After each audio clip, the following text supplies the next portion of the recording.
Welcome to the Chef's Kitchen. My name is Josh Michael, and with me is Ingles chef, Chef Kale. Now, what we're about to cook and many other recipes, they're online at thechefskitchen.com. Chef Kale, what are we doing today? We are going to do Steak 101. It's almost grilling season. Yeah, that sounds good. And being a girl from Montana that grew up on a farm, steak is king, right? Heck yeah. How do we get started? So we're going to do a reverse sear. A lot of people start their steaks on a saute pan or a grill. And then put in the oven. That's what I was taught to do. Completely opposite. Okay. Let's go the other way. So I'm going to let you go ahead and salt this steak really, really well. And make sure you get the sides. It doesn't matter what kind of steak that you're using. Today we're using ribeye. You always have to get it to room temperature before you cook it. Okay. And you salt it really, really well. All right. That way it retains more of the moisture. Okay. And the sides, very important. There you go. All right. Get some pepper on that bad boy. Yeah. Flipper for me. All right.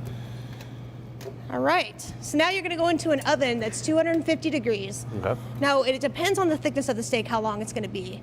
This here took about 10 minutes to get to 118. If you want it more of a medium temp, you go to like 127. Okay. All right. So, when it comes out of the oven, there we go. She's real sad. She's gray and she's ugly and she needs some love. Okay. So this is where the sear comes into it. Now, do you see the sheen? It kind of looks like a waterfall. Yeah. That's when you know your pan's ready. All right, nice and hot. Right. Okay. So we're going to put her in there. All right. And I'm going to use some compound butter. It just has some roasted garlic and some parsley. Excellent. Let her go. Ooh, that's looking good. And you're just looking for a caramelization.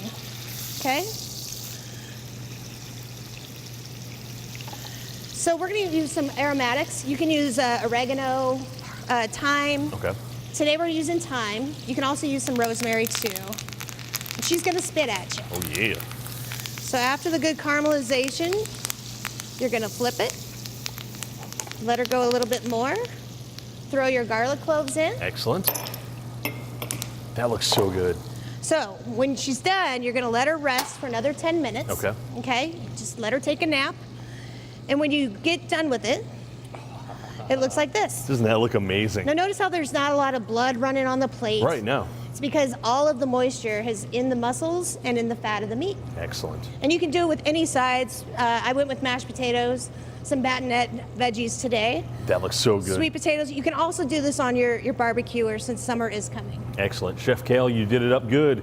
We're all ready for grilling season now. Now, this recipe and many others, they're online at thechefskitchen.com. From our kitchen to yours, enjoy.